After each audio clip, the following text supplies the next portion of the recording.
Hello दोस्तों, कैसे हैं आप सब। ट्रेंडिंग स्टार खेसारी लाल यादव का नींबू खरबूजा भइल 2 4 दिन में 12 मिलियन से ज्यादा व्यूज, 4,77,000 से ज्यादा लाइक्स, 45,000 से ज्यादा कमेंट।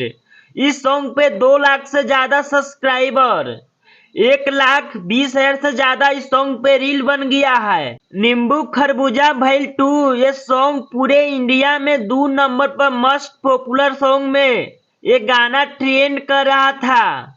इस सॉन्ग को गाए हैं ट्रेंडिंग स्टार खेसारी लाल यादव, करिश्मा कक्कर, एक्ट्रेस सपना चौहान। इस सॉन्ग को लिखे हैं कृष्णा बेदर्दी, संगीत से सजाए हैं आर्य शर्मा। भोजपुरिया फैंस को ये गाना काफी ज्यादा पसंद आ रहा है।